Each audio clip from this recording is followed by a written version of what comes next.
And the first person that I will introduce will be Sir Orville Turnquest. And he has sent me his bio. Dame Ivy says she doesn't need one, I know her. So I'll just read what he's written, because these are the things that he wants you to know. Born in Nassau, Bahamas on July 19, 1929, he completed his early education in the Bahamas and later obtained an LLB degree from London University, and was also admitted to the English bar as a member of Lincoln's Inn London, where he is also now an honorary bencher. He practiced as counsel and attorney in the Bahamas since 1953 and was admitted to the Inner Bar as Queen's Counsel in 1992. He has also served in the Bahamas as a magistrate, president of the Bahamas Bar Association, lecturer in law at the Bahamas Extramural Department of the University of the West Indies, attorney general, minister of justice, minister of foreign affairs, and deputy prime minister. He's also served as a member of both houses of parliament from 1962 to 1994. A lifetime Anglican, he served as chancellor of the Diocese of Nassau and the Bahamas from 1962 to 2002. He's also served on the Bahamas National Committee of the United World Colleges, and the Board of Governors of St. John's College and St. Anne's High School, the Provincial Synod of the Anglican Church of the West Indies, the Provincial Standing Committee, the Commission on Theological Education, the Canons Revision Committee, and the Anglican Conference of North America and the Caribbean. He is now chairman of the Board of Trustees of the Governor General's Youth Award and chairman of the One Bahamas Foundation. He is patron and chief scout of the Bahamas Scout Association, patron of the Bahamas Boys Brigade, life member of the Salvation Army Advisory Board, honorary life member of the Rotary Club of Nassau, and a Paul Harris Fellow of Rotary International. He has received many honors over the years, including honorary doctorates from the University of the West Indies, Elmira College, New York, and the Sojourner Douglas College, Maryland. He was also awarded membership in the President's Associates of Nova Southeastern University, Fort Lauderdale, Florida, and Lifetime Award from the Lions Club and 100 Black Men of America. Married in 1955 to Edith Louise Thompson, Turnquest, now deceased. He is the father of 2 daughters and a son, as well as 6 grandchildren. So please, let's hear it for about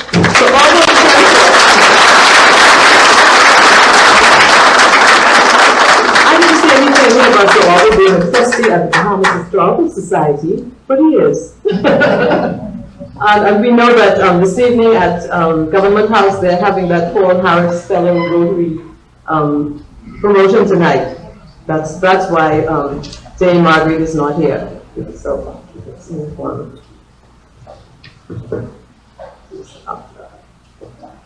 Okay, Honorable Arthur Dion Hanna. 1928-2. Thank you very much, he's still with us.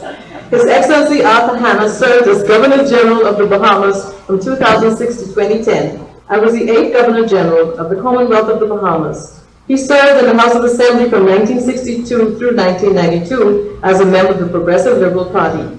Mr. Hanna served as Deputy Premier and then as Deputy Prime Minister from 1967 to 1984, when he was reassigned from Cabinet. He was a delegate to the Constitutional Conference in London in 1972, and he held numerous cabinet positions, including Minister of Education, Trade and Industry, Home Affairs, and Finance, and in the public service.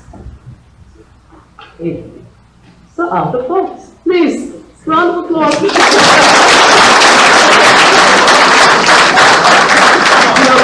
I've had the privilege of observing all of these people at Government House when they were Governors General, and each one of them, I have a different take on each one of them. There's no one in the world who could say plenipotentiary, like Sir Orville. There's no one who could be a stand-up comic, like the Honorable Dion Hanna. This gentleman is just very eloquent, and he just does everything beautifully. And Dame Ivy brought that gentle touch, but yet the firm touch as the female in that house, in that Government House. And so, as I say, all of them did extremely well. They made me so proud of them. I just wanted to hang around them all the time.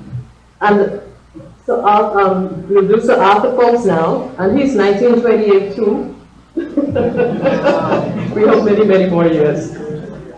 In 2010, Sir Arthur Foulkes became the 9th Governor General of the Commonwealth of the Bahamas, and he was elected to the House of Assembly for Brantstown as a member of the Progressive Liberal Party in 1967 and again in 1968. He became Minister of Communication and Tourism in 1968. Sir Arthur was one of the founding members of the Free National Movement, serving as an FNM Senator between 1972 and 1982. He was elected as a member of the Free National Movement for the Blue Hill constituency in 1982. He was a delegate of the Constitutional Conference in London in 1972, and in 1992 he was appointed High Commissioner to the Port of St. James in London. So please give him a round of applause.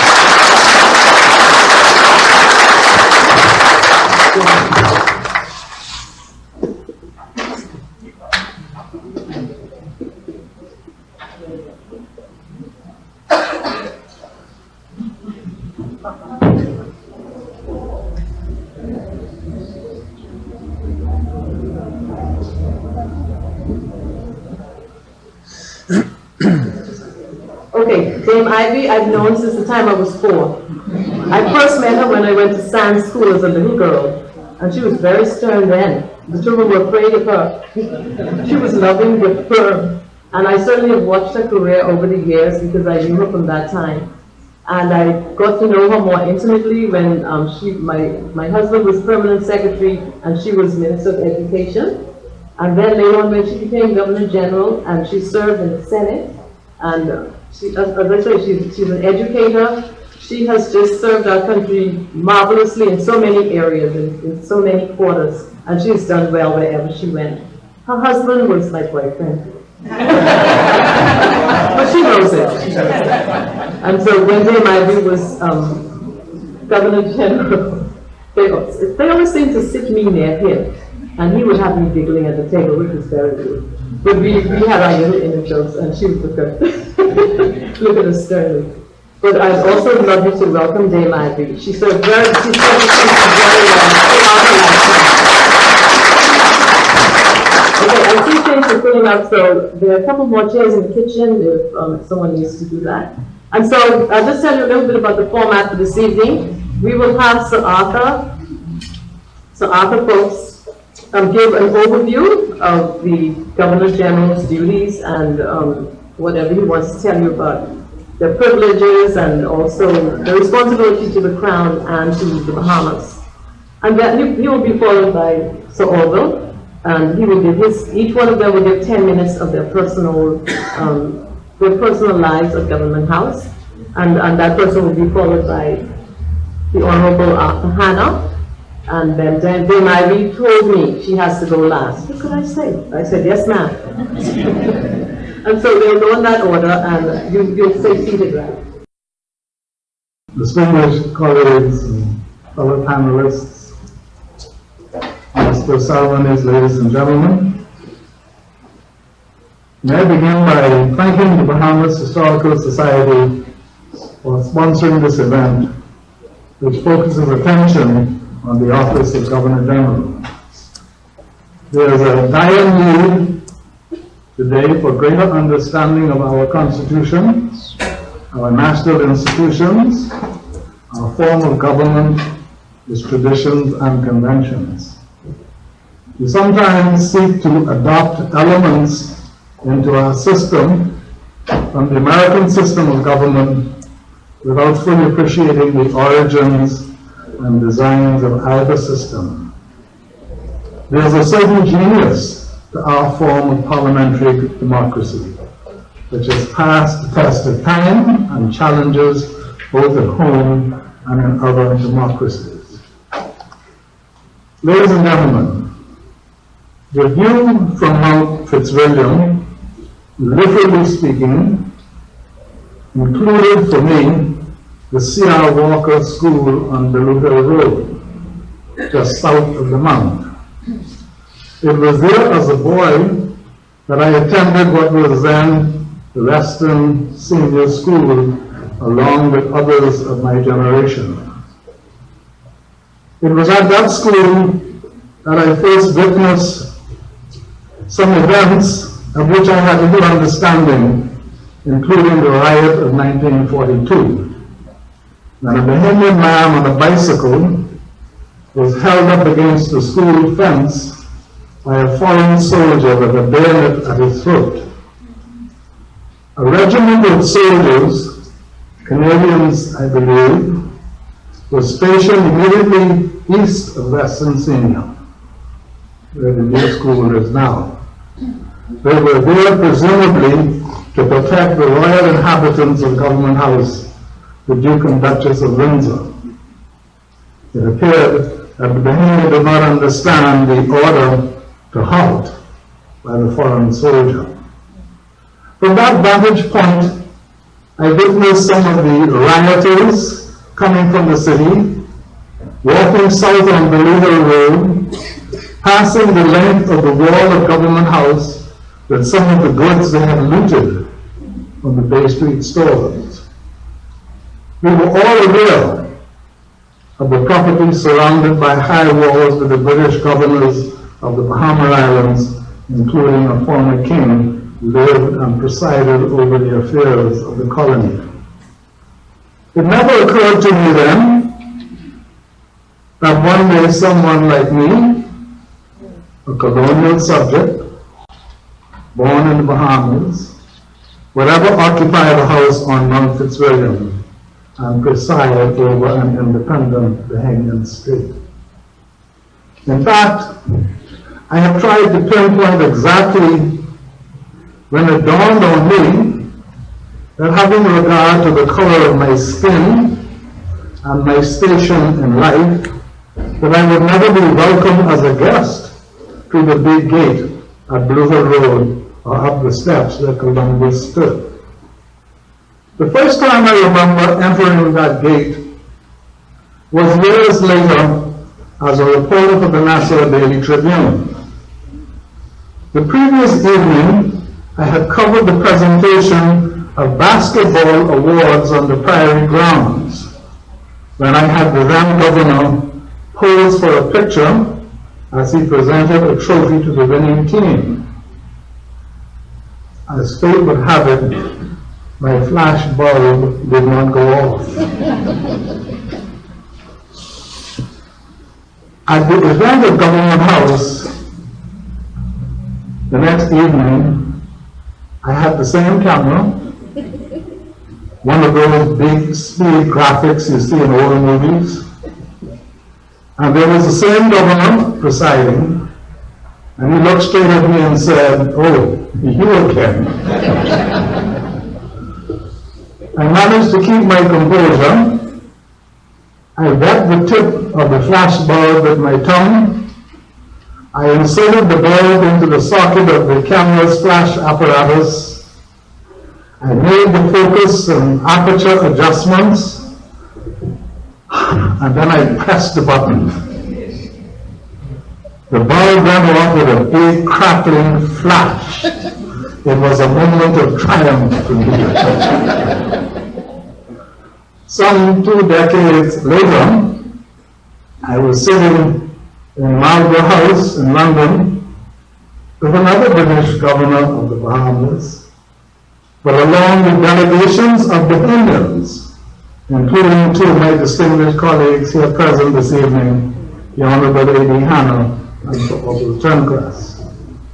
We were then negotiating a constitution for our Bahamas, which would, amongst other things, make it possible for the first Bahamian to sit on Mount Fitzwilliam as representative of the monarch.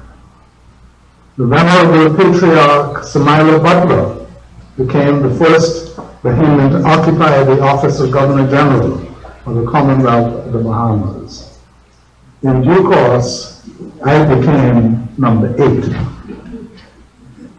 I experienced a flood of recollections and emotions when, on the morning of the 14th of April 2010, I took the oath of office as Governor General of the Bahamas and proceeded almost immediately to Parliament Square to read the speech from the throne and preside over the opening of a new session of the Bahamas Parliament.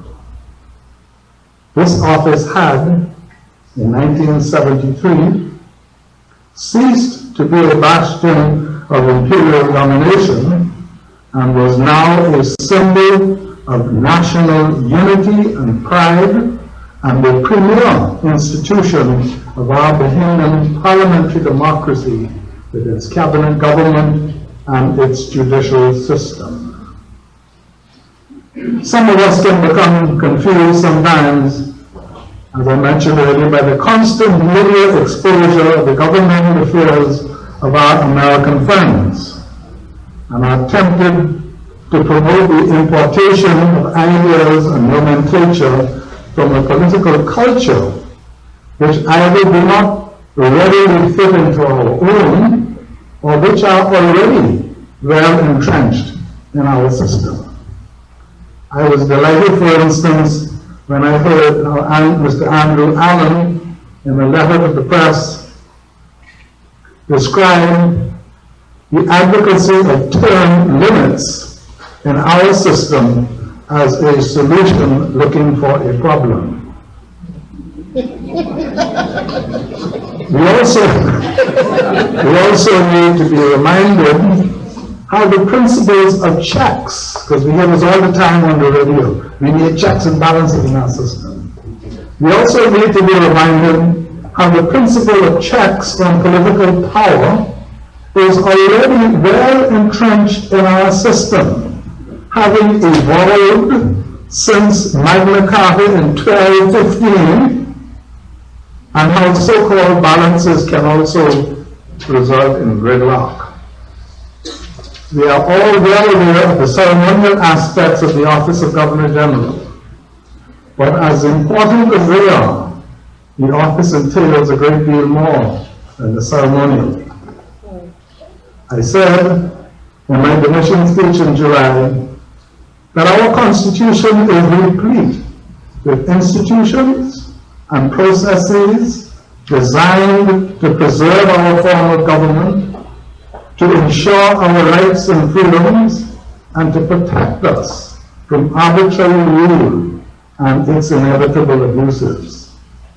At the apex of most of these institutions, at the culmination of most of these processes, sits the office of Governor General, an office that is a source and symbol of unity and stability, an office that is above the necessarily contentious arena of partisan politics. As you know, the head of state of the Bahamas is Her Majesty the Queen, in whom is vested the executive authority of the Bahamas.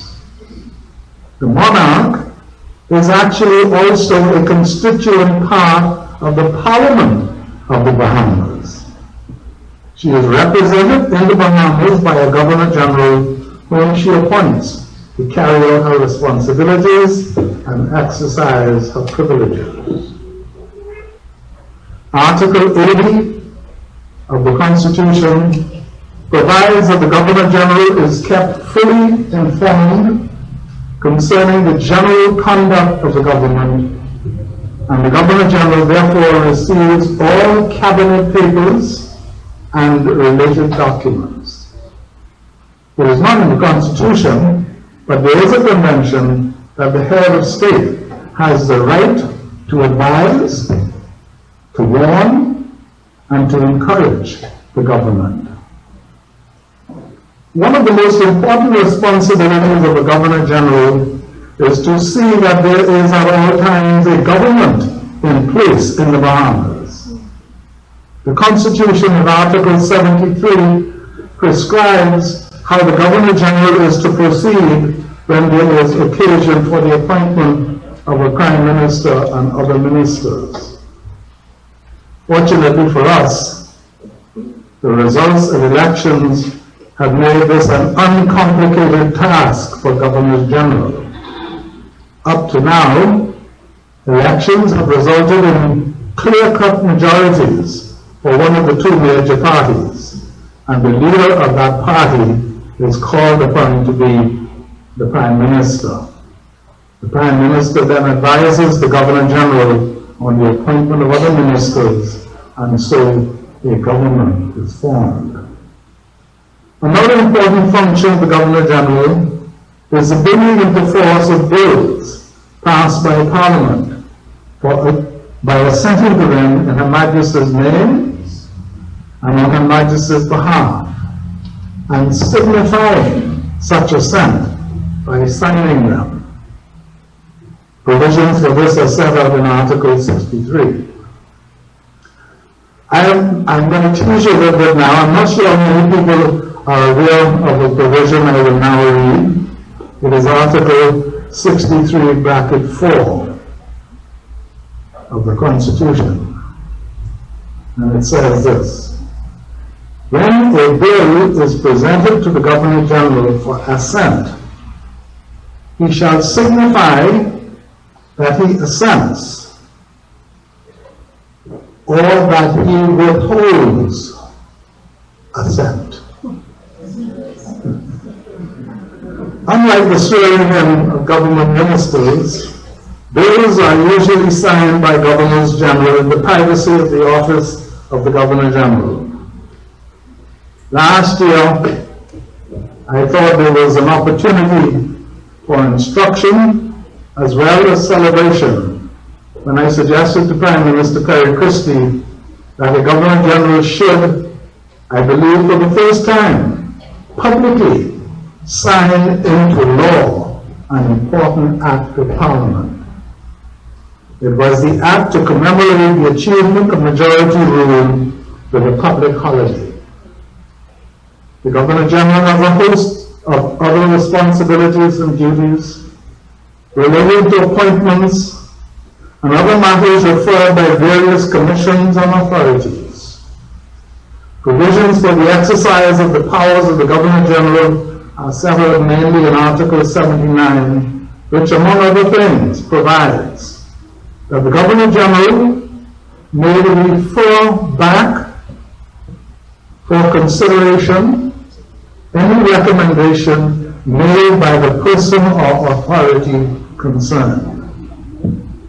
All of which, as I indicated earlier, is to secure the orderly, just, legal, and constitutional conduct of the affairs of the nation and to guard against arbitrary government.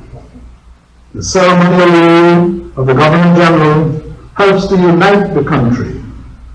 The constitutional functions of the office provide a number of checks in our parliamentary democracy.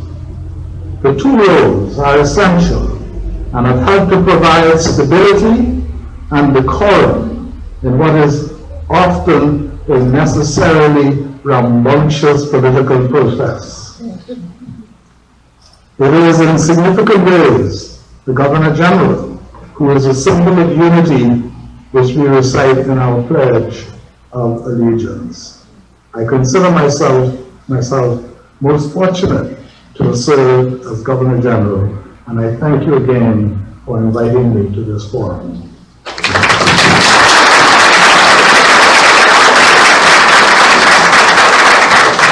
Thank you very much, Sir Arthur.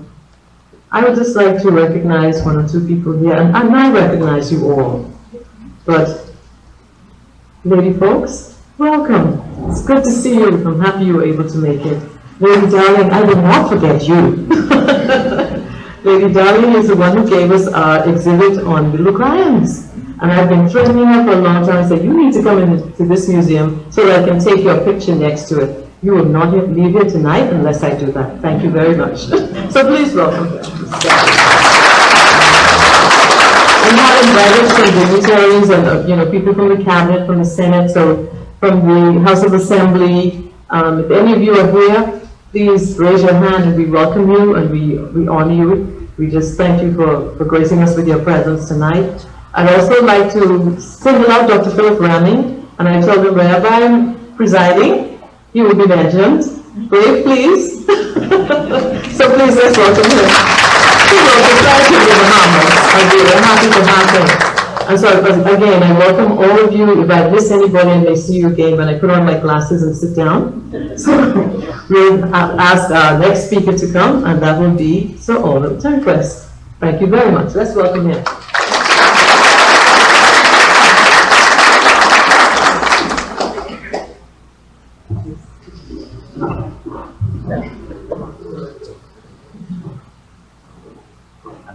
The Mighty Dumont, the Honorable Arthur D. Hanna, Sir Arthur Foulkes, Lady Darling, Madam President and officers and trustees and volunteers of the Bahamas Historical Society, ladies and gentlemen.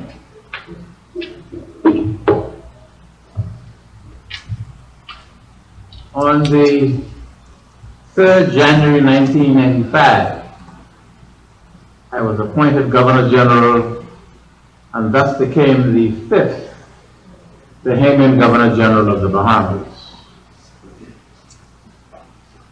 6 years and 11 months later, on the 13th of November 2001, I retired and demitted office. While the role and the duties of a Governor General is seen as ceremonial, and there are many occasions of pomp and pageantry, there are also some very important functions and duties that the Governor General of our country performs, most of it, some of which you have just heard.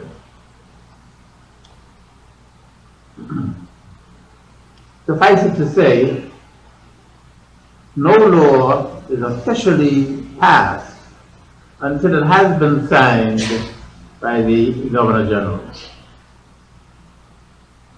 Also, as we have just heard, the Governor General is responsible for the swearing in of the Prime Minister, the Chief Justice, all Cabinet Ministers, judges, Commissioner of Police, and Commodore of the Defense Force. Now, as in the case of the other Governors General, in my official post, I also received many courtesy calls, especially from the diplomats of many countries associated with the Bahamas. There was a constant flow of visitors to the Government House, especially school children, class of which usually came every single week. When I assumed office as Governor General in 1995, I decided that I wanted to devote my tenure to the upliftment and motivation of the school children of the Bahamas. And I now think on reflection that my childhood as a boy living in Grimstown, just below Government House, which I was unable to visit in those days, prepared me to want all young Bahamians to be able to experience the rarity of visiting the highest and most prestigious office in our land. And so, in my official capacity, I visited most of the schools in the country. In fact, I made it one of the designs of my tenure. And I visited every single one in New Providence, and practically all in the family area. And I also invited the school children to visit Government House. And so, when I was about to retire, I realized that I had not visited Rumkey, the single island in the country which the Governor General had not visited. And so, with the assistance of the Defense Force, I was able to arrange a visit to the single school located on Rumkey during the last week of my tenure.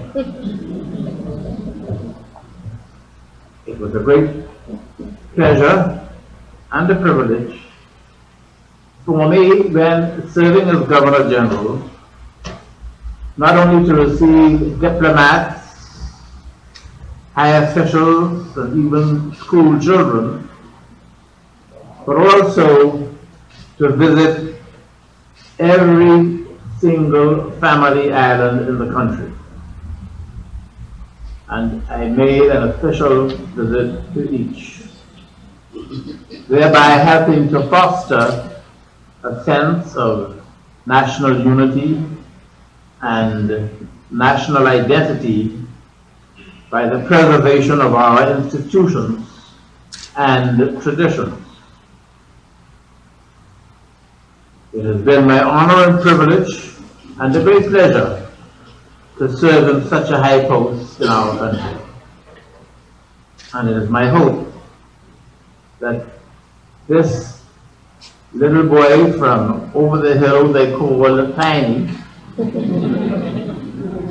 brought an openness of honor, dignity, and decorum to the People's House on top of the hill. Thank you very much.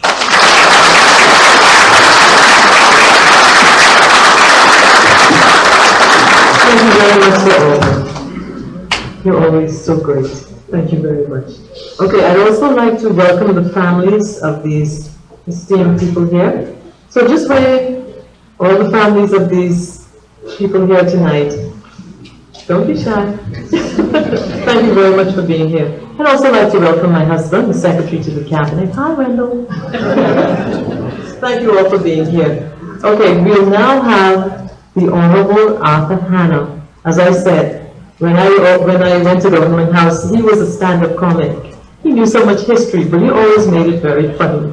So you're in the right place to make that history funny tonight. So please just welcome the Honorable Arthur D. Hanna.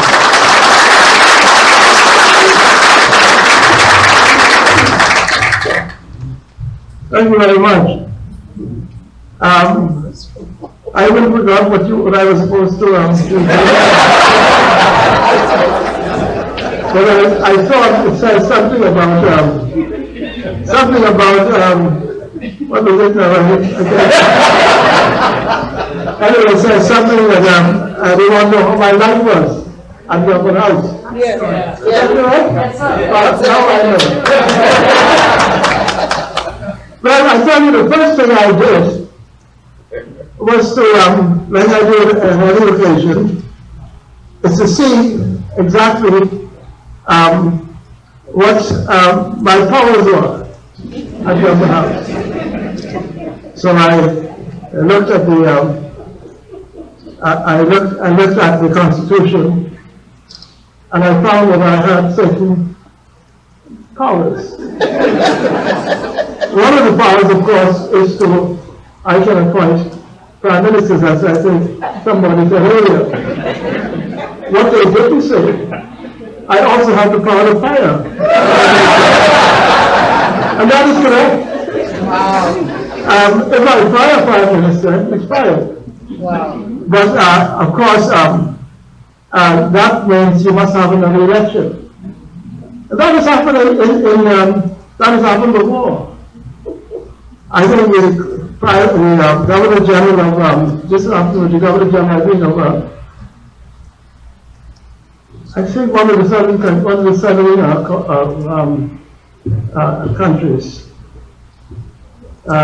Australia. Yes. And of course, he fired the Prime Minister. Of course, the election is to be held. Of course, once the election is held, of course, then of course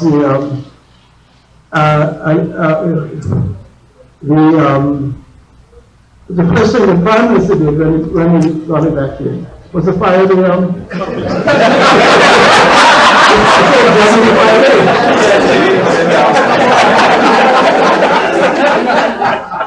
just after Her Majesty decreed to appoint somebody else.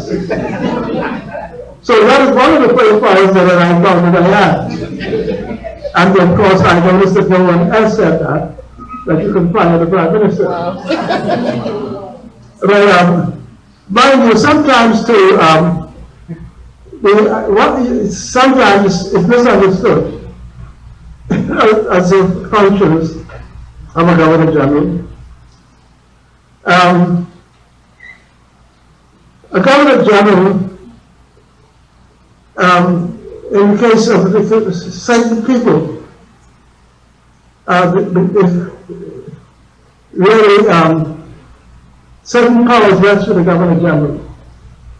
One of them, I think, is an event, for instance, if the Prime Minister wants to fire the Commissioner of Police, then he is secured. That is taken out of his hand and handed into the hands of the Governor General. The Governor General then, the procedures there, it's quite clear. He finds, selects judges.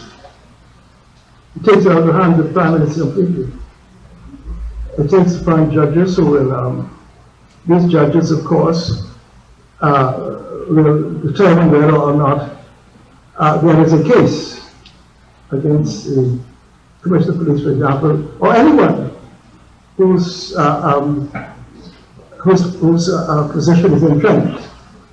There are others besides the Commissioner of Police. I mentioned the Commissioner of Police because there was some controversy concerning him as to whether or not you could reduce his term of office. Of course we can. And so that we have to also be careful in doing this. Remember that the Prime Minister is Prime Minister. So sometimes when I get messages from the Cabinet Office,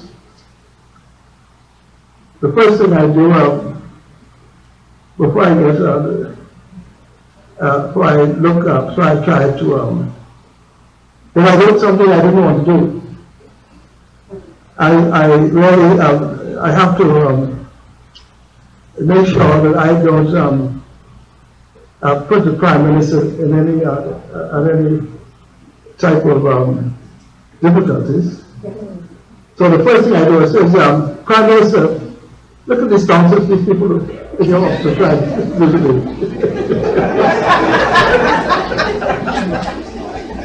Because I get that before you say something to me.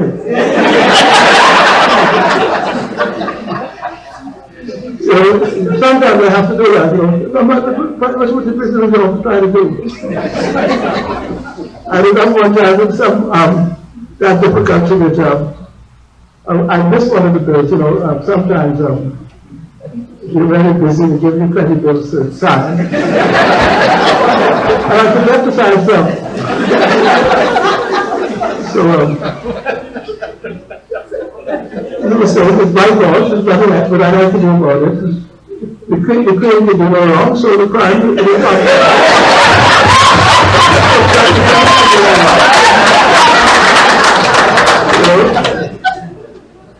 so see, it's always difficult, you know, to speak after so he's one of our private orators, and he puts his case so well, and then it's over again, and he's so meticulous again, and so he gives us to follow when he comes again so over. or the others, they got everything right at the fingertip. I got to rely on this first one here.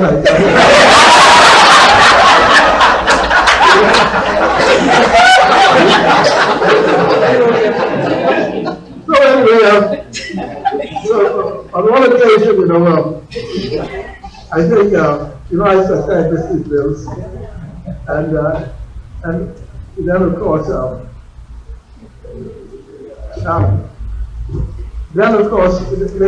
I got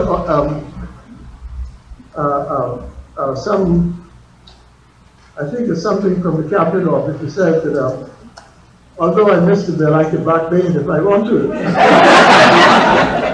Then they got that from the lawyers. So I said, tell you what,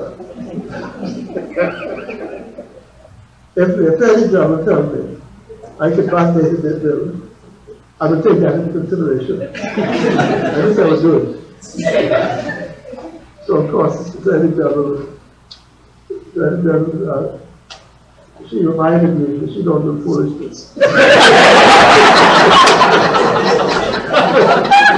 So I got out of that one. So I didn't have any more correspondence from Cabinet Office. So this is you asked me, my wife and I, you didn't ask me what the Constitution was like, You asked me what my life was like.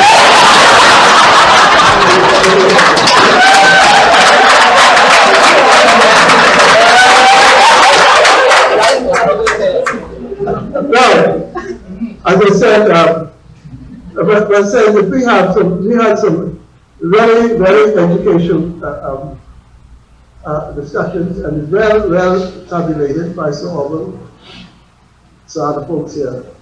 They've given you an outline of the Constitution, which is good.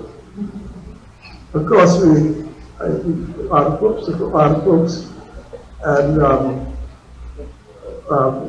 of course, all that they attended the conference.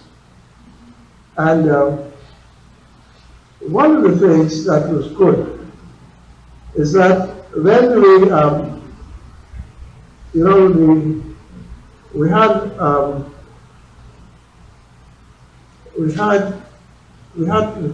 the British insisted that if we wanted independence, we must put the case for independence at a general election.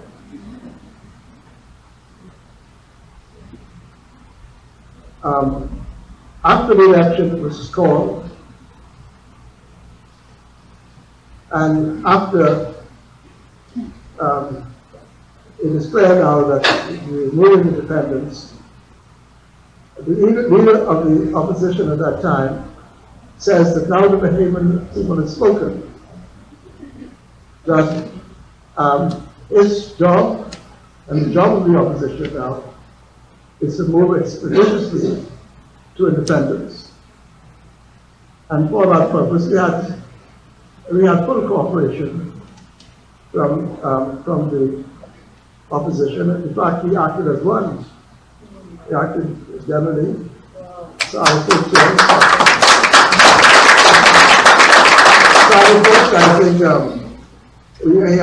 part of the what was it now? What do you call it?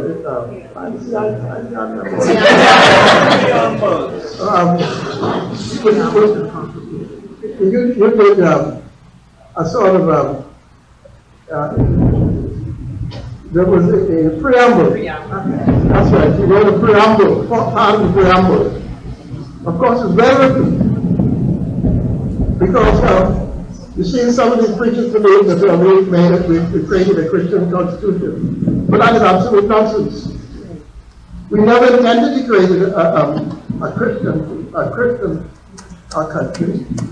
We want a country where everybody can be whatever he wants, any religion.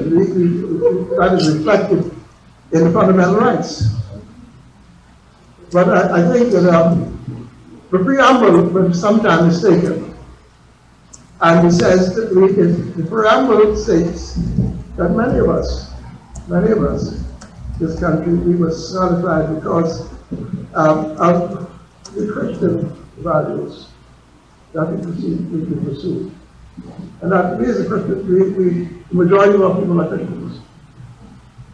I think sometime in the preamble it mentioned something to that effect. And we are Christians. The majority of us are Christians. But everyone has the right to decide what religion he wants. We would be a laughing stock of the world if we decided to have a Christian country. Certain countries have, I think certain countries have decided that they have, this is their country, and no other religion should be in this. This is their country.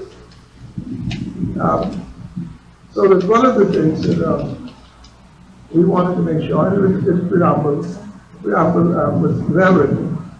Because I think, as other folks did a good job with the preamble. And part of this, I thought that, in the end I settled it. I can't remember the preamble. Huh? Huh? Oh yes. I think and I revised it. And we came. See, I got good memory. And but I just pointed that out to show that once we decided to move to independence, all the parties, both sides, decided to move as quickly as possible. And that's when you use the word as quickly as possible. Because we wanted independence, of course. And and all difficulty later on was with the British. We didn't have any difficulty among ourselves. We were united on what we wanted in the Constitution, and in fact, I think we did that before we went to speak with the British. And of course, we had a problem with the British. I think they want us to take certain people. I think under the British under the British position at the time, anyone who wants to, anytime a country becomes independent, anyone in that country who doesn't want to be an independent, want to be a citizen of that country, can apply, could register with the nearest British country, British colony, and they will remain British. I think they wanted to drop that. And so this is the fight we had. They want us to hold it. I think they give us a reason why, and I think I wouldn't say anything what the reason is, because what they said to us, I think, at the time was in confidence. You know? I run out of time now.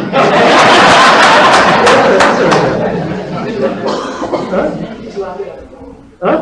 I could wrap it up? That's it?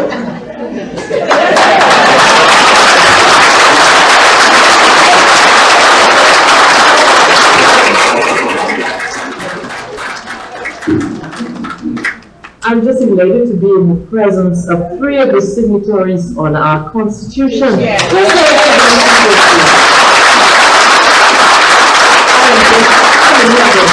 And of course, our first female Governor General. Yes. And since we're here, I'd just like to read the preamble to the Constitution because it's in front of me. Okay, it says, the preamble to the Constitution, whereas 481 years ago, the rediscovery of the family of islands, rocks, and keys heralded the rebirth of the New World. And whereas the people of this family of islands, recognizing that the preservation of their freedom will be guaranteed by a national commitment to self-discipline, industry, loyalty, unity, and an abiding respect for Christian values and the rule of law. Now know ye therefore, we the inheritors and the successors to this family of islands, recognizing the supremacy of God and believing in the fundamental rights and freedoms of the individual, do hereby proclaim in solemn praise the establishment of a free and democratic sovereign nation founded on spiritual values and in which no man, woman, or child shall ever be slave or bondsman to anyone, or their labor exploited, or their lives frustrated by deprivation, and do hereby provide by these articles for the indivisible unity and creation under God of the Commonwealth of the Bahamas. Let's hear it for the Bahamas.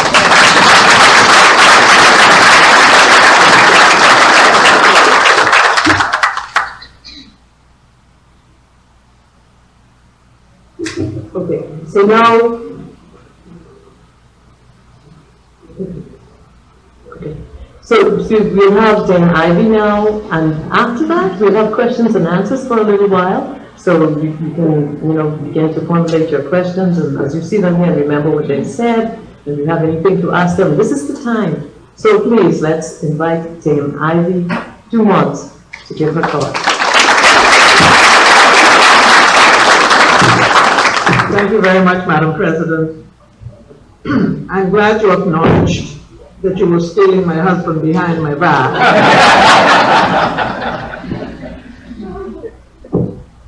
Living in the residence was educational, interesting, enjoyable, and fun. Also, every so often, it was frustrating beyond belief. I suspect many people would consider the benefits and perks to be just what the doctor ordered for one who was getting on in years and who could appreciate being waited on by household staff, housekeeper, maids, laundresses, chefs, cooks, butlers, maintenance staff. Sounds wonderful. These are the outward and visible signs that some may envy. However, it is what they don't see that could make the residents' lives joyful or miserable. I chose, as I've always done, to enjoy. Sometimes, however, it was difficult to find the pleasure in the process, even if the result was hilarious. To assist me through the 4 years I spent at Government House, I had the honor and privilege to be supported by a most knowledgeable and gracious secretary, Mrs. Cynthia Gibbs, an ADC, Superintendent Prince Smith, both of whom knew how to dot their I's and cross their T's. Mrs. Gibbs readily agreed to become my wife to ensure that the day-to-day operations of the household would run smoothly. All previous GGs, and now subsequent, brought their wives with them. But having no wife of my own, I had to devise a new arrangement for dealing with those matters that normally fell to the Excellency's spouse. Without apology, my husband would acknowledge that he had no knowledge, skill, or interest in the way the residence was managed, except that the rooms that he used should be clean and neat. That meant the bedroom and the room that housed the television set. One wifely duty he accepted quite happily was to preside on the last Friday of the month over the Ministry of Tourism's monthly tea parties that was held at the residence on the covered patio that abuts the formal dining room. There he saw many of his friends who served as hostesses to the ministry's people-to-people program, and he met visitors from many countries who attended these events. After a few months, I realized that the protocol officer could hardly get him away from the crowd. He was the center of attention. The visitors requested photographs, and being the historian, I'm sure the guests at his table didn't want a conversation. One of the first things that attracted my attention on moving into the residence was how often I saw myself. Mirrors were everywhere. The bedroom suite being the most extensively covered with a wall-to-wall panel closets, a wall of mirrors over the double sinks, and the ladies' dressing room, and a wall of mirrors over that and the other, walls in the halls. After a while, I got used to seeing myself coming and going. And it didn't hurt to be able to see how one looked, especially when one was required to be dressed, undressed, and redressed several times a day. You know what I'm talking about, Joe. Also, the reflection was not altogether disappointing. And as I subsequently learned, my attire was of very great interest to a lot of people.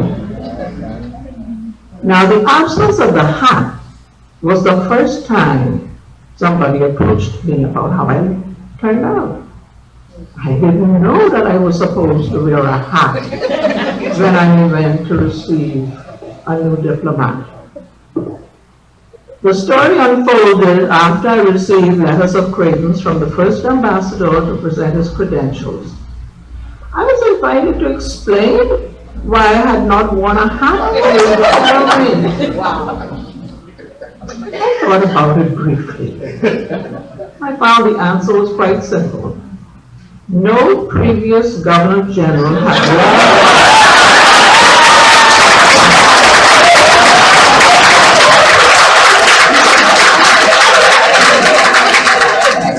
at such an event. When I was invested at Buckingham Palace by Her Majesty, she didn't wear a hat. And as far as I knew, ladies wore hats when they went out, not in their own home. End of hat question.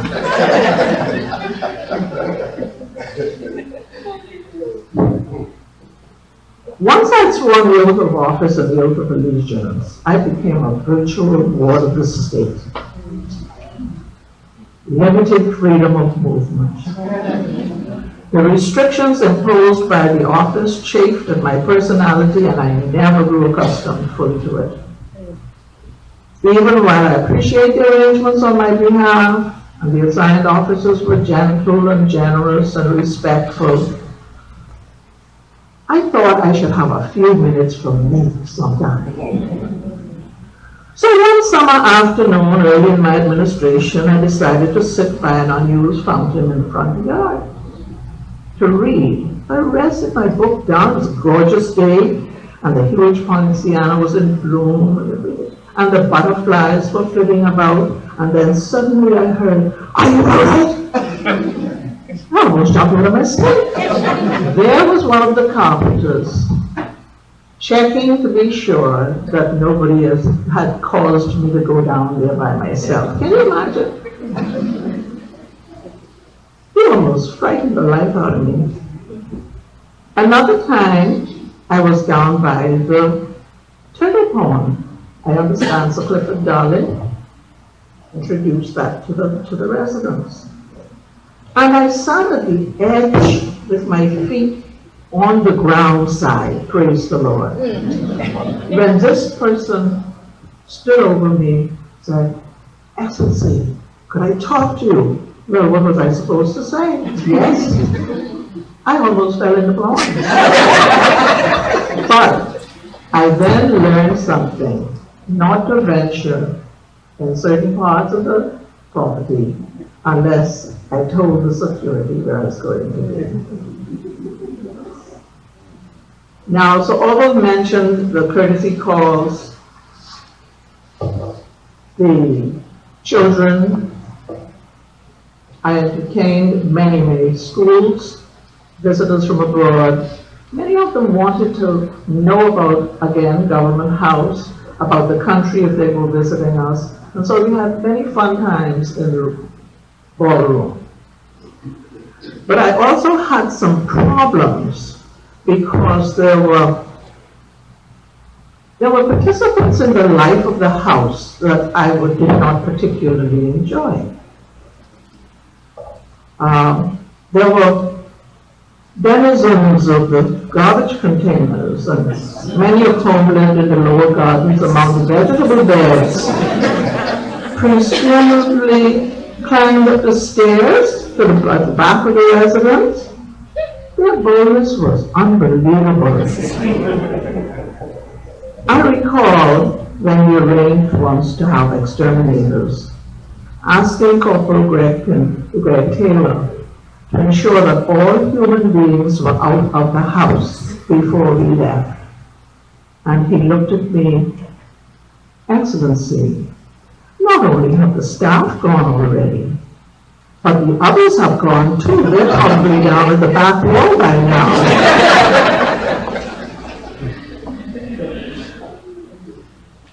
During the period we lived at the house, security officers were stationed there around the clock. We came to our own house while the debugging was going on. My house is very small, so that they left on the porch and in their cars. But I was determined that some of the participants who wanted to live with me in that house would not be there when I got back. Another interesting development that perhaps would never have crossed the minds of the men had to do with clothing. While I didn't go home very often, my clothes did. They went home every week. Our housekeeper of long standing continued to look after the house for our granddaughters who stayed there. And we agreed that certain personal items would be sent home for care, but that the ordinary clothes would go in the normal processes in the residence. Well, one day my husband went to his closet and said, "Whose shirt is this?" I said, "Yours." He said, "Never had a shirt like that in my life." And then it became clear that the clothing was being done with some other clothing and so on. Before I lost him, I had to send the clothes back home to be looked after. But I didn't do it as well as I should have done, because there were a couple of my skirts that, having been pressed, were longer on one side than the other and had to be discarded. Now, at some point during the reworking of the carpets and the furniture in the house, I undertook to prepare some covers for the plants that were on the patios and also in the ballroom. We couldn't afford to get proper pots to put there. And so just those little black pots that come from the garden shop were all over the place. And my sense of beauty sort of overcame me, and I decided that I would paint some pots. Having nothing to work with, I was delighted when the carpets arrived and the big containers were being dumped. So I sent the people down in the backyard to retrieve them, cut them in certain lengths, and then I did my artwork on them. Now I understand that they have proper pots at the Government House. I can hardly believe that. Why did they do that to me?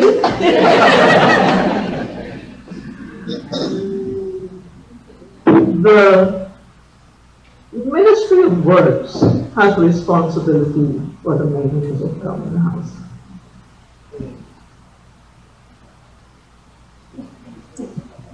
I have to give the Ministry of Works credit for the speed and accuracy with which white paint could be applied to the edges of the walkways whenever a visitor of some significance was here.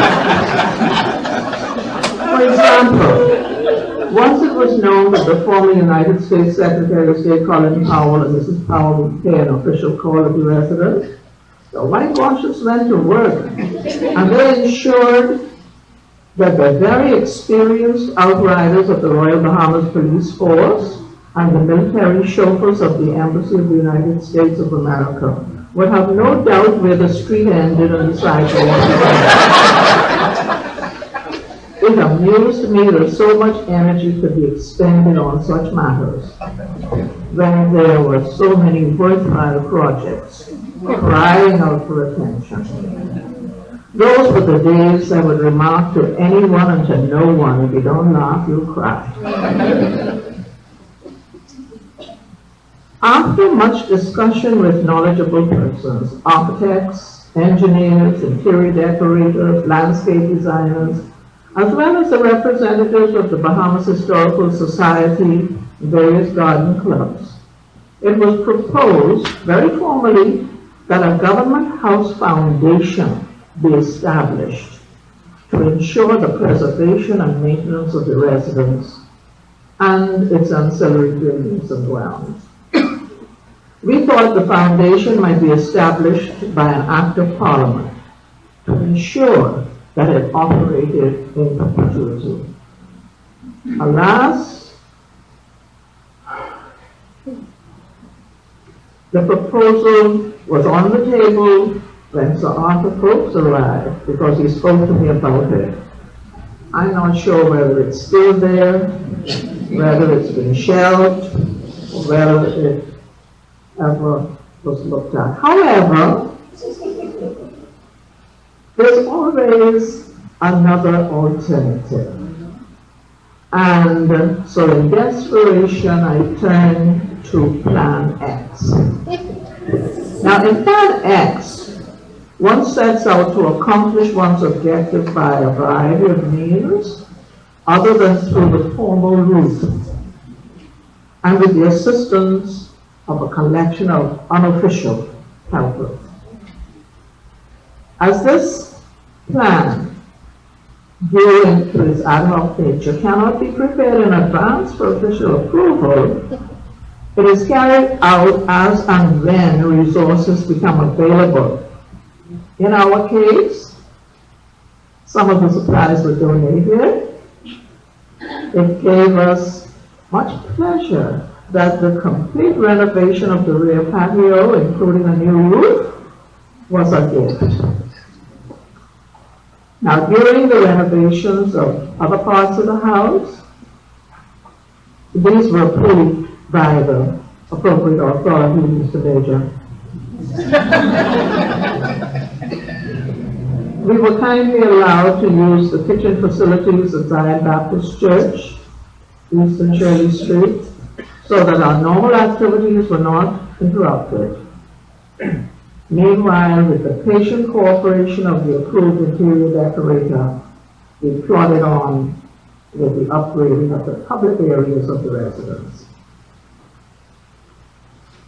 Several pieces of the furniture located in the vestibule and the drawing room were held together with respectful attention, and the excreta of the wood ants and termites that had taken up residence in them. After woodworkers had wrought their magic, it fell to a lovely young lady to bring out the inherent beauty of the pieces. There she was, working near the front entry on an evening that I was attending a function off-site. As the protocol officer opened the door, the box of gold leaf that she was using for the furniture all went like butterflies, flying over the ceiling, up the stairs, round the corners. I never found out what happened, if she ever got it all back. But the furniture did look much better when she was finished with it. We had some interesting, funny games. For example, I had a visit from Judge Mathis and a visit from Fantasia. Only thing was, I didn't know who Judge Mathis was, and I didn't know who Fantasia was.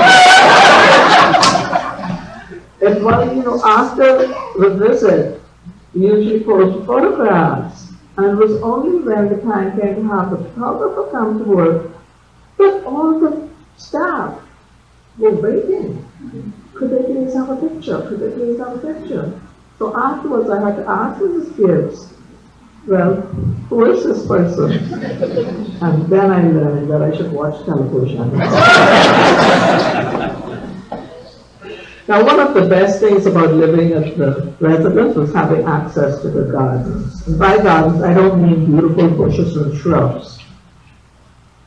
Their absence was one of the joys I had hoped for but never realized.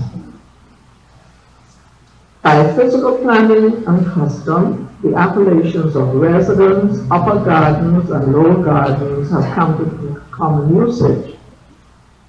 The mansion itself occupies the crest of a mini hill, allowing the ground floor to be entered from the street level. Departing the ground floor through the rear patio, one may use the treacherous steps that descend almost perpendicularly, interrupted only by several two-step landing arrangements, and joining the street that leads to the lower gardens.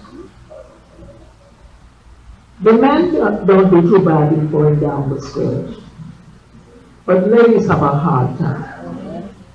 And I had hoped that something would happen like a violent storm or a volcano eruption that would cause those steps to be blown away. Because it's unfair for women to be wearing shoes and trying to get down those back steps.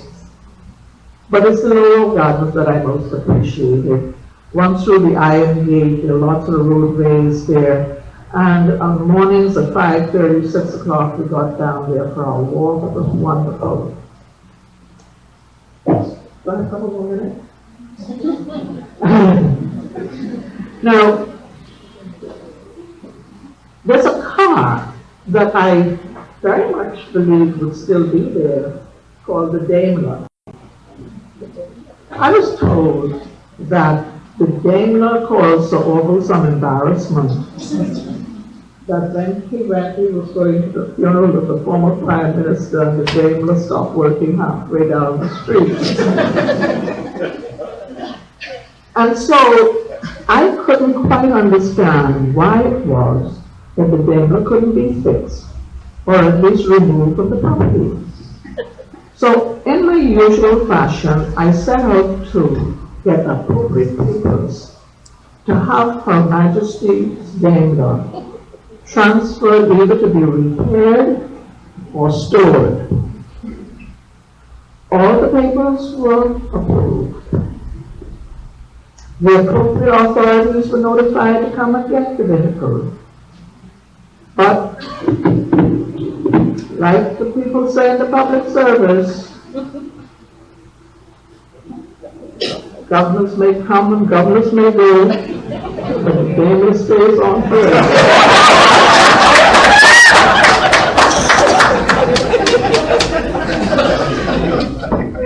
I think she might still be there.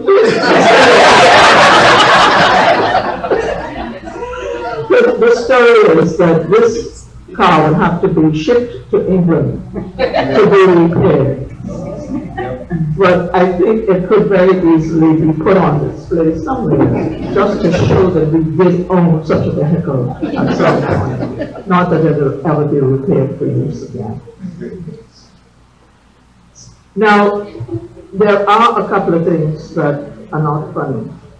And I'd like to share them with you, because the harbor is the most beautiful sight from Government House window. On a Sunday afternoon when the ships are going out. It's gorgeous, absolutely delightful. It's also delightful let's say on a Sunday afternoon, to smell the odors coming from the bakery, which is not too far away. And it's hurtful that that should be happening, especially when people who are smelling these wonderful things can't get their hands on any of them. There is another sound, another thing is the smells also attract, and the sounds attract. In a number of months of the year, junkanoo practice on the southern recreation grounds and on any other flat surface, it seems, in that general vicinity.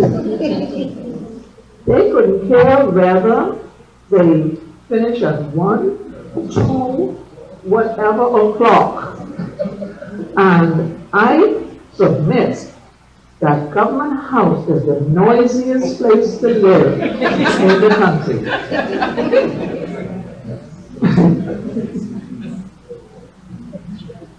Not only do several streets converge there, but every funeral, mostly Sundays again, they go out playing when it's the dirge, but they come back playing when the saints go marching in. I don't know how many saints they left behind, but they really make a racket. There is constant noise there. Another Sunday afternoon experience, of course, is the performing groups that go to the various churches in the area. They have, I suppose you call them parades, processions, and they would have their bands as well. So we were always entertained. Whether you wanted to or not, you had to look out the window because you really wanted to know who was accosting you again.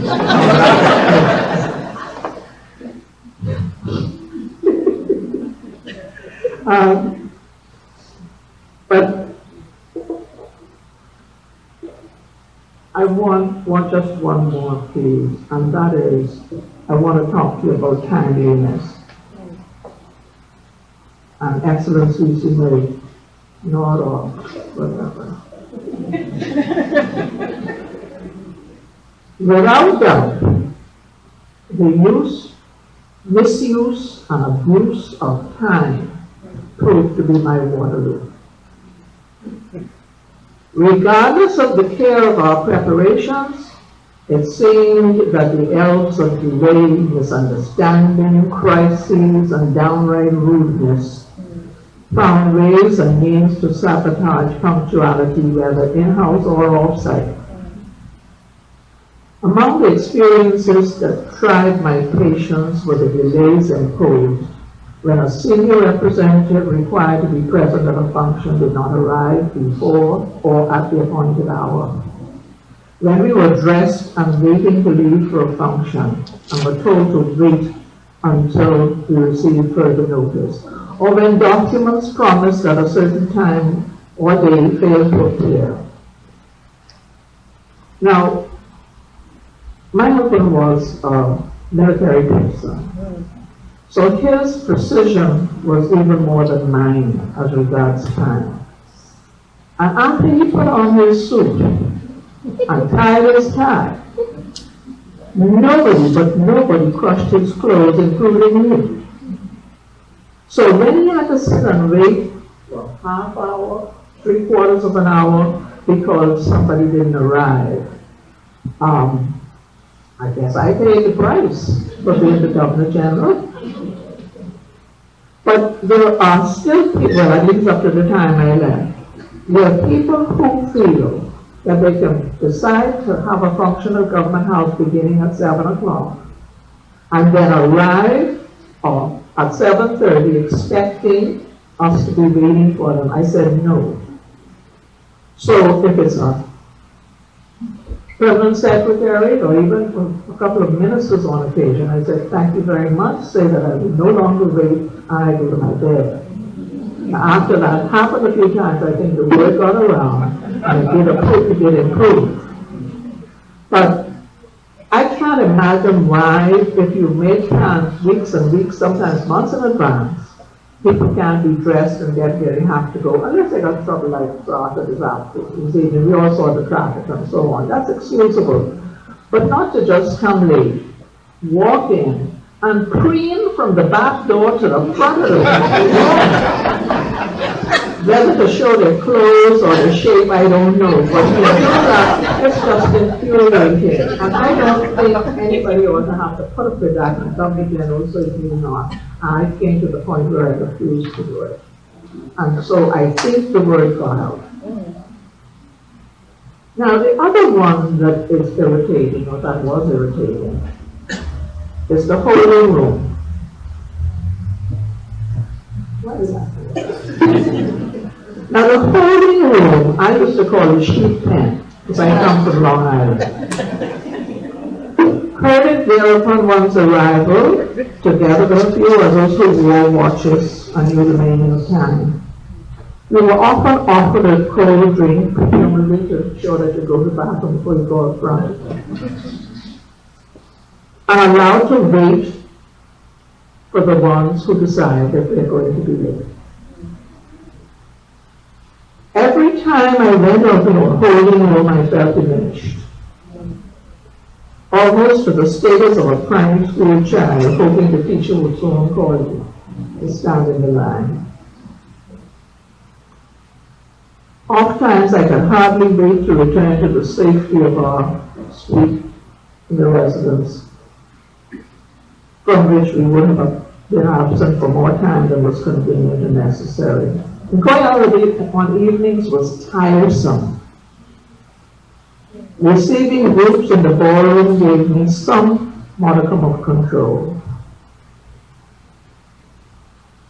Unfortunately, if there's an event at, that I still call it Paradise over the bridge, we could wait in that vestibule sometimes almost for an hour before the officers would come and say we can leave now. That kind of rudeness used to irritate me no end. But of course, being the governor general, one had to go and smile and be gracious and behave like a queen. Ladies and gentlemen, I tried to give you some of the real facts of the life on the hill. Some of the events that the gentleman described were fun. Having the children, having visitors who were volunteers, that was another one of my objectives. And seeing, in one case, a story I'll recount to you before I leave, touches on what Sir Orville and Sir Arthur said.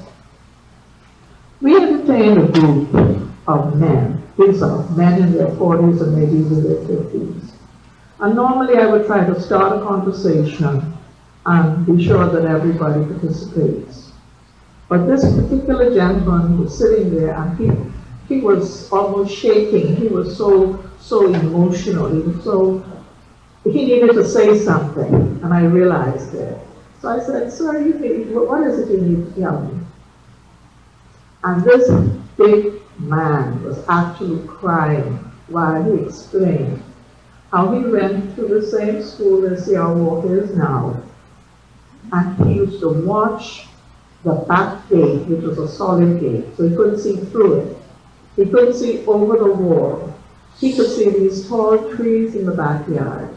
And he wondered what it was like at Government House. And this was the first time he had been in the building. I completely unnerved him.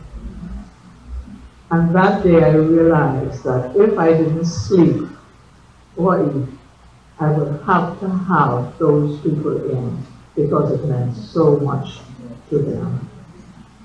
So there were good times, there were miserable times, there were fun times.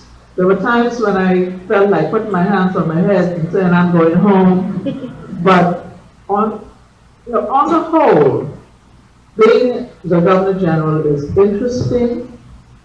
It is certainly an honor that few people will have. And so far, I'm the only woman who's enjoyed it. Thank you very much.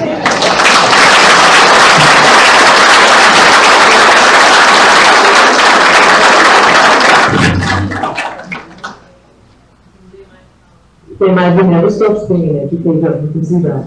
And she's also a writer. So she even presents like a writer. Okay.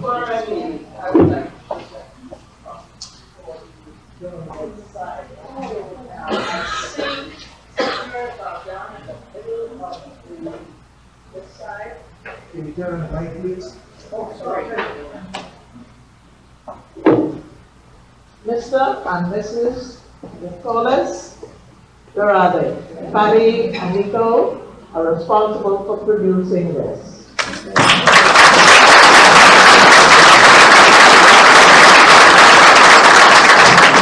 I'm so proud to still have some. I don't know if they have any more. You have more in the shop? We do. In the warehouse? Okay. Yes. But I would like to have these and to have, if you are able, people interested in them, we might be able to get some more to you. I don't know what they're selling for now. If they're selling them, I'm not making a pitch. But, but it's you know, I did the writing, but Patty did the editing, and she and Nico are responsible for producing that. I'm very proud that they did it for me. Thank you.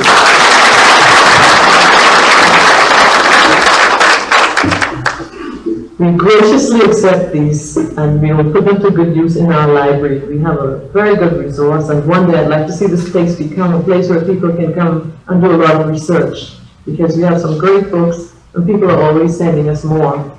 We had a gentleman called Mr. Arthur Downey. He just wrote a book called The Creole, and he sent a book in the mail with a note saying that he got a lot of his information for the research for his book right here and through our journals, and he wanted to give us a copy. So I wrote him back and thanked him, and I said, if you're coming back to the Bahamas, would you like to present? We can't bring you here, but if you're coming, we'll be happy to have you. Of course, he said, yes, he's coming back, and he will be happy to present.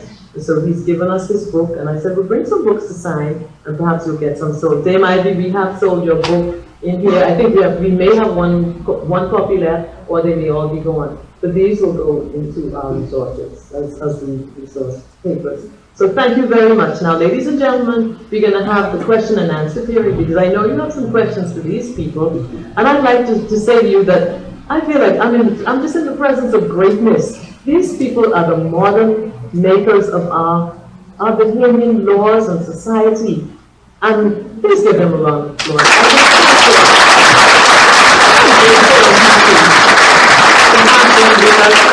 They can tell their own story still. So we are very, very pleased that all of you have come out to share with us this evening and to share with us in this historic moment. I don't think all of you have been together and presented as Governors General, have you? Yes, it's the first. So we invite you now to have give some questions and they'll answer. You can address it to anyone or to the whole panel. So let's get started. After which we will have Mr. Lawler, where are you? Jim Lawler.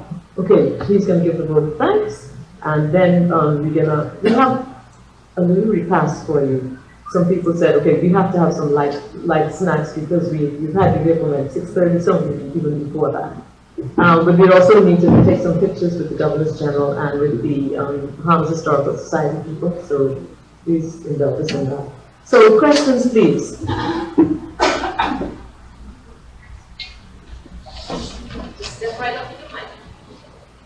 Good evening. Thanks so much for that very interesting presentation. I guess Mr. Hanna was the one that spoke about firings and stuff. It was controversial. So I'll pose this question to all of you though. In terms of the Commission of Inquiries being called, I understand that they're done usually under the advice of the Prime Minister. I thought it might seem like a bit of a conflict of interest, so if it was something that might have implicated the Prime Minister. So I was wondering, is there some way of the electorate or citizenry coming together and petitioning the Governor General directly if it's something that the Prime Minister might not want to advise to inquire about?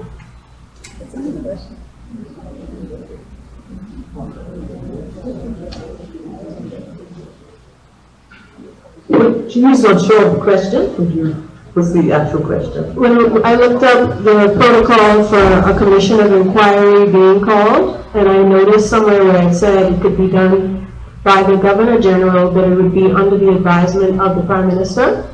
So my question is, in that event, if it's something that might implicate a Prime Minister, hypothetically of course, how would the people petition, or would that even be successful if they were to petition the Governor General directly to request a commission of inquiry being entered into? But it isn't possible for constitutionally, for the Governor General to take this kind of step without the approval of the government, namely the cabinet. And so if the Governor General got such a request, he couldn't call a commission of inquiry or do something like that on his own. He would have to submit it through the Governor General to the cabinet. Okay, so that's the only, I suppose the cabinet would never want to inquire about their own action. Well, that's why we have the elected government. The Governor General himself can't take this kind of arbitrary step without the approval of the elected government. So would that, in an essence, cause a conflict of interest to exist? Cause what? A conflict of interest to exist? Between whom? Between those that the electorate might want to be inquired upon and those that have the power to call this inquiry.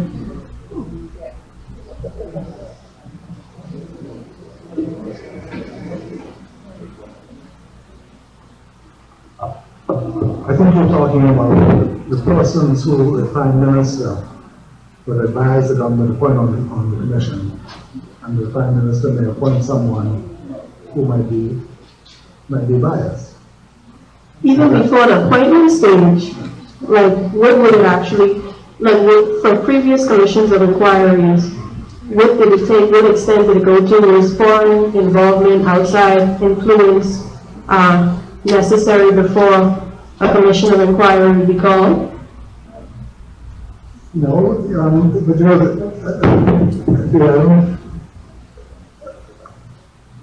I think for the appointment of a commission,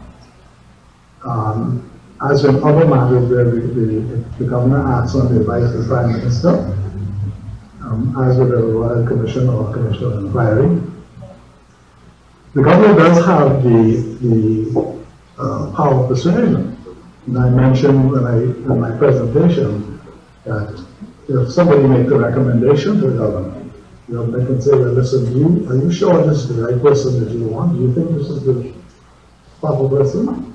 And ask them to reconsider.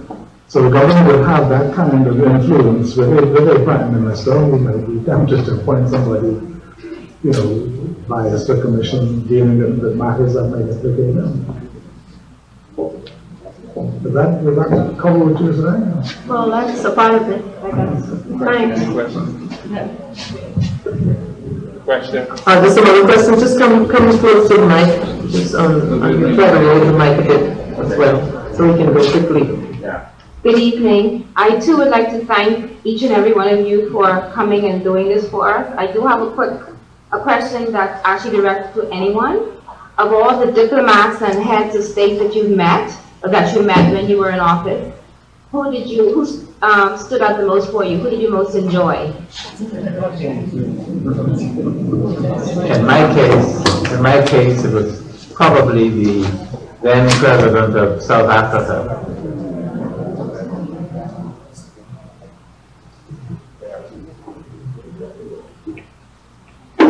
The one that I enjoyed meeting most was Princess Alexandria, her husband, who was she was really fun. She Sorry? Oh, I'm sorry.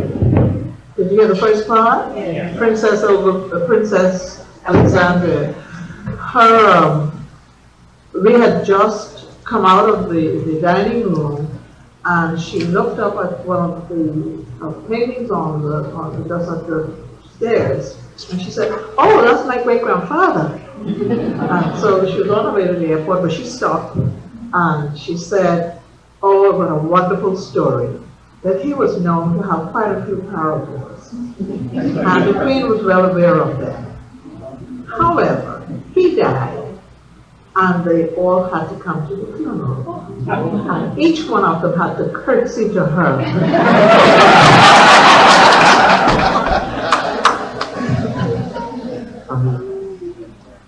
I too would like to thank Governors Generals for this wonderful evening. And what is good, they can't call us the Historical Society anymore, because you see the people, these people are saying, I think. But I wanted just to ask one brief question. I guess I should know it, and I think Mr. Hanna has told me, but I'm still puzzled if a piece of legislation came to you, any one of you, when you were Governor General, and you did not agree with it. You could delay it, but you could never refuse to sign it. Is that true?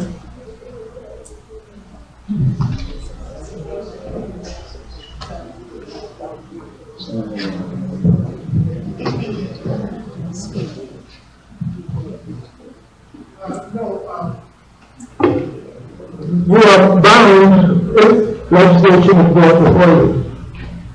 Once you're satisfied, you should sign this. First of all, you will have something from the House of Assembly which says that they are going to pass the law. You have another letter from the Senate, and the Senate will say that they passed the law. And then we look at this for the Attorney General, and the Attorney General will advise you that everything is in order. Then you sign it. If you don't have those things, you wait. But you are bound to sign this.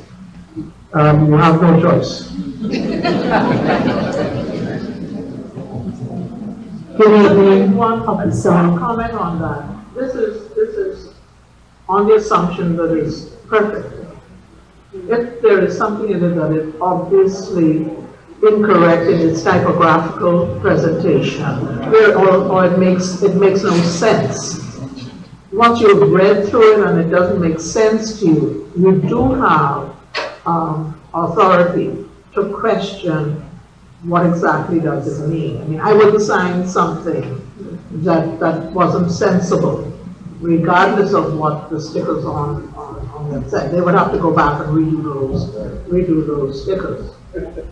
Because they're supposed to ensure that by the time it comes to the Governor General, that it's properly set out, the language is correct, the spelling is correct, and so all the rest of it.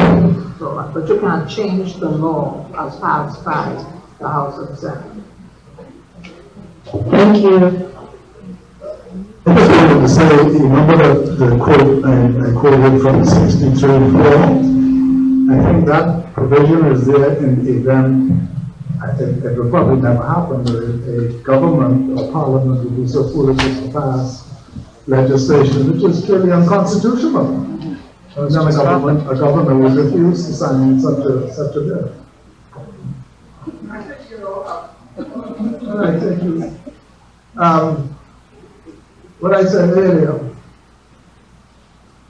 we have to be satisfied that the House of Assembly has passed the bill. You have no choice. Secondly, you have to be satisfied that the Senate has passed the bill. Whatever the bill is. You may not agree with it, but that is the bill that the House passed. Now, I imagine there's some mistake and you can't understand what is written. You send it back and ask them to, you send it back. You send it back because you are not satisfied. I never run into the case I've never run into the case where I was there, when the House of Assembly didn't properly inform me that the bill was being passed.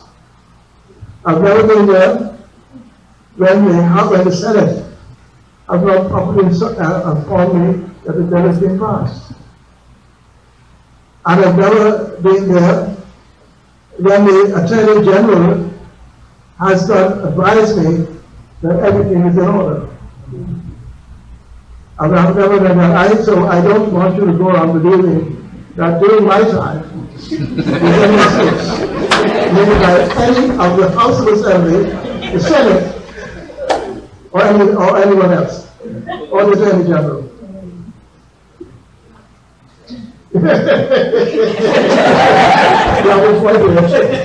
But the Secretary of Cabinet, I got to get it from the horse's mouth. You know?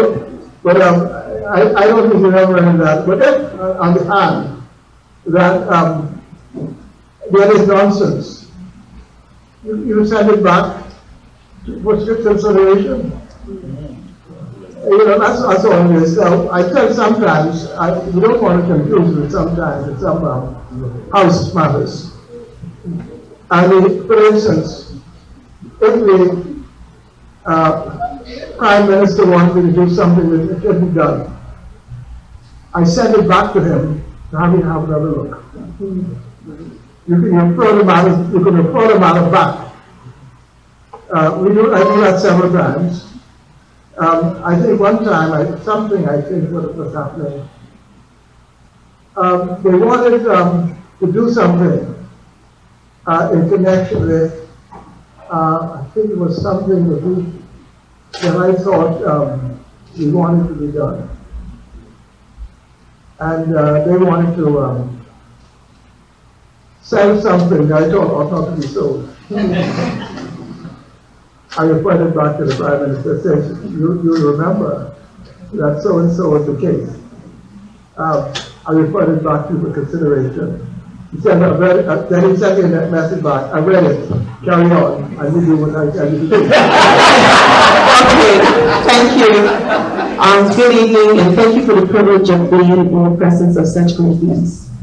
Really, this is special. I have two questions. Thank you, Dumont, for your book. And also Orville is working on his book, another book. Your Excellency, Mr. Hanna, are you Honorable Hanna? Are you working on your book?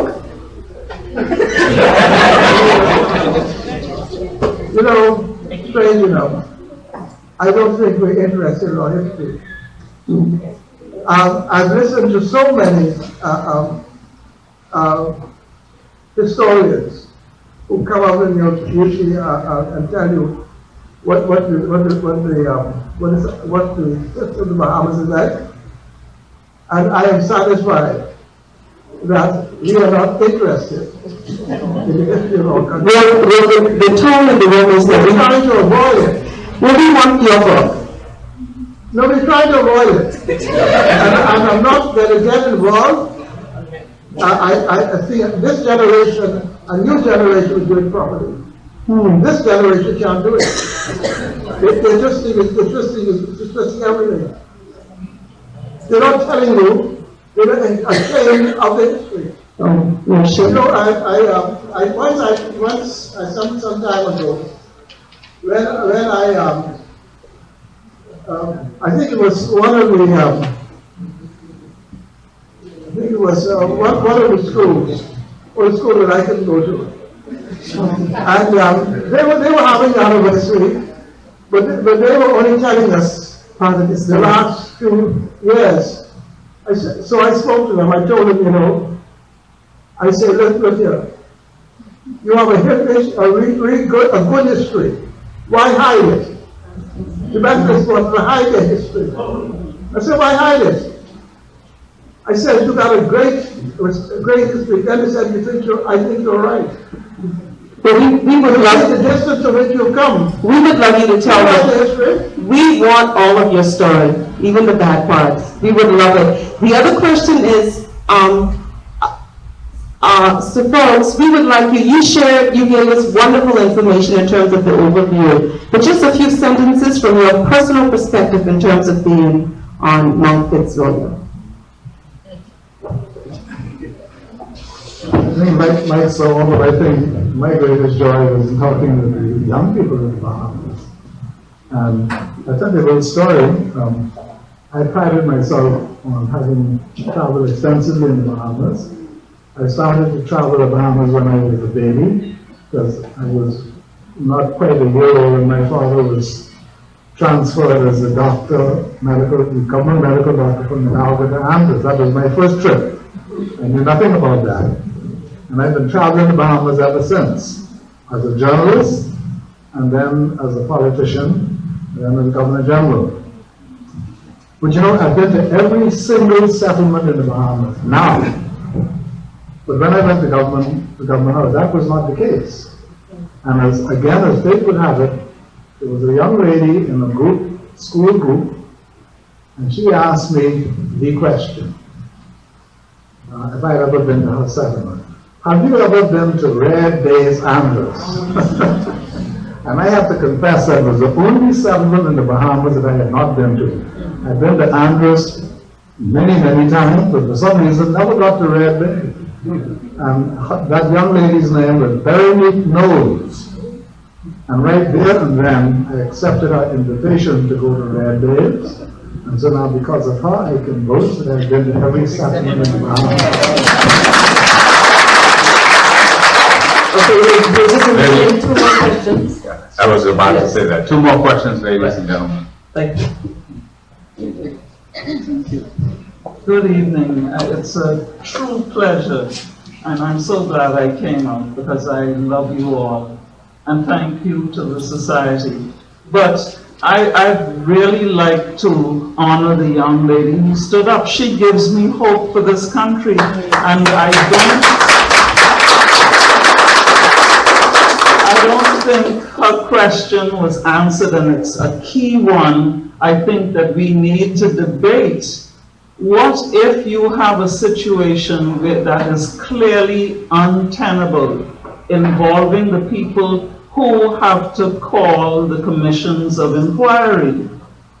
You are unlikely to do so unless you get pressure from below or pressure externally to do it, if it conflicts with your interests, or it could land you in prison.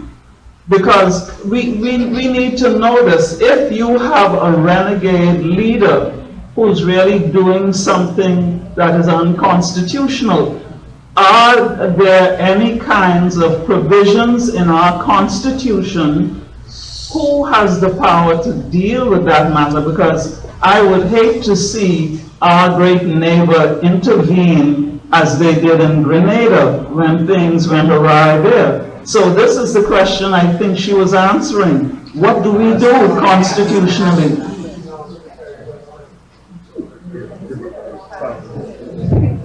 Well, I can only tell you what my own personal attitude, I think, would be if a piece of legislation, any legislation to become law, that's got to pass both houses and then be signed, sent to the Governor General to be signed. It doesn't become law until the Governor General has signed. If the Governor General feels that he can send legislation which is crazy or criminal or whatever, I mean, which is on the face of it, absolutely horrendous, but he can't sign it, then I guess from a personal point of view, he shouldn't sign and it wouldn't become law. But then if the government, the cabinet, which inaugurated that enactment, and at their level signed it, it went to the House of Assembly and passed there, and went to the Senate and passed there. And the Governor General, he has, for personal reasons, no interest or he is unable to bring himself to sign it, then he must do the honorable thing. He refuses to sign it, but then he goes. Let me see if I can bring my school teacher to bear on this. What I'm hearing, and I think that's what I heard from the young lady when she's speaking, what she's asking, tell me if I'm right, I'm done here. It's not a question of whether or not we have a law that has to be signed or not signed. What I'm hearing is, if the government is considered to be abusive, corrupt, deficit in whatever way, and there needs to be an investigation into that government, what method, process is there, if any, in our Constitution that allows for such a commission of inquiry to be established outside of anything that now exists? Can I, for example, feeling that the government is abusing me, abusing people of my sort, could I get from the ground up some action that would cause an inquiry to be held, because it would implicate those people who are doing this? They wouldn't arrange it themselves. I think that's what I'm hearing. There is a remedy. That is what she's Let me say there is a remedy. If a government is corrupt, that government, those persons who are corrupt, could be prosecuted. How? Because they're against the law. See, if they are corrupt. Now the problem is, if the government is doing it, the Attorney General has got to do the proceedings. So the Attorney General is a member of the government. So you're not going to get too far with it. You got to wait until another government takes place. That other government will prosecute those persons who are corrupt. And if it totally is so corrupt, then of course you may have some international action. You see? Excuse me, let me follow that. So if that happens, Yes. If that happened, could a group of us get together and say, we want to have an inquiry into this? To whom would we make that appeal? Because we really are saying these people who are running our government need to be out.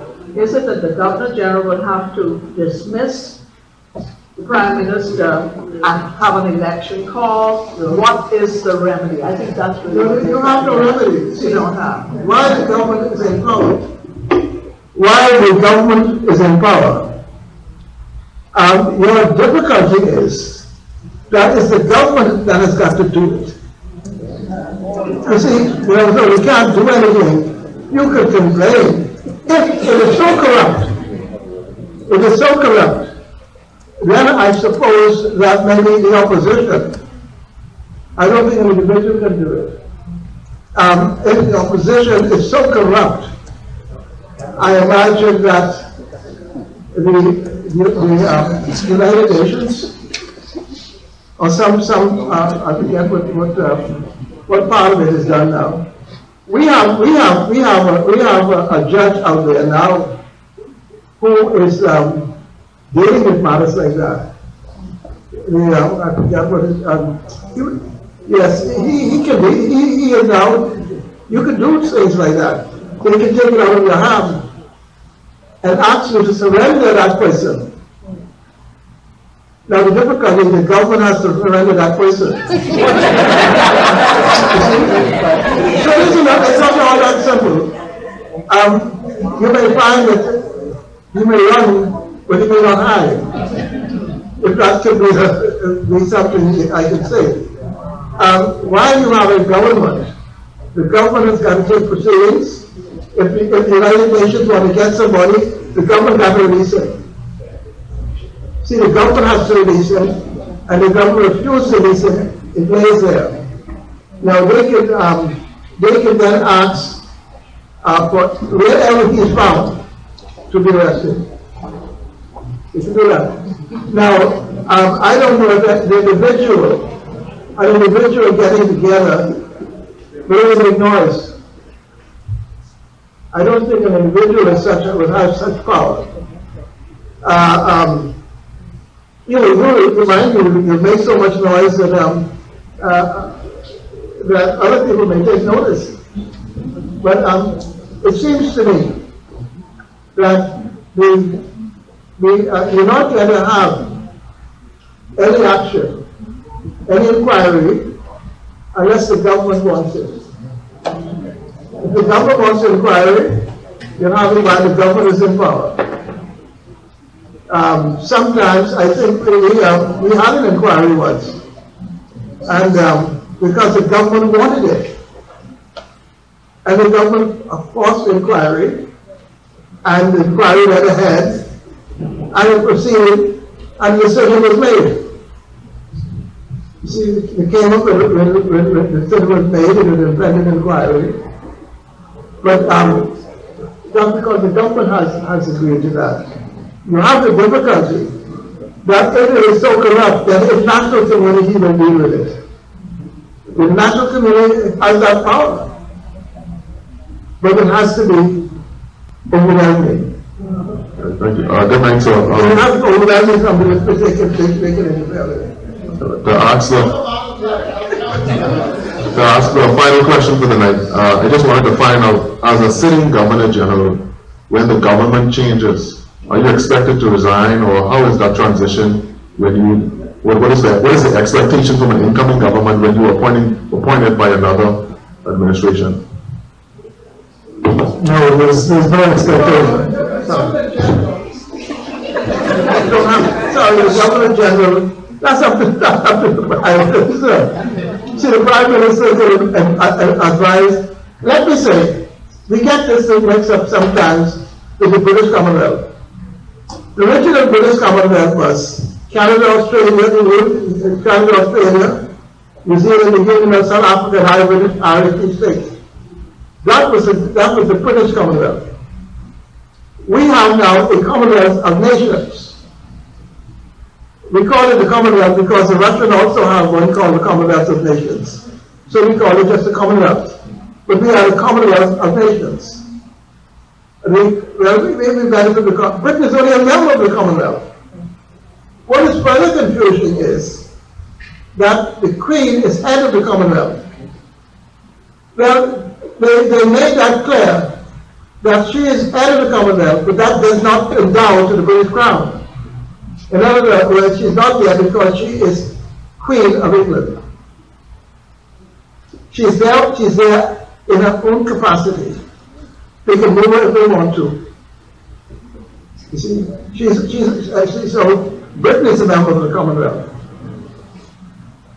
But the Queen itself, that is the confusion that is made. So sometimes we forget what we are. Now, I know that this is confusing. What does endow mean? It means that it has nothing to do with the fact that she's Queen of England. Why they did it, I think there was some reason why they did that. There was a lot of debate going ahead as who should head the Commonwealth. So they decided to get an independent person to reduce that name. They can change it if they want to. You see?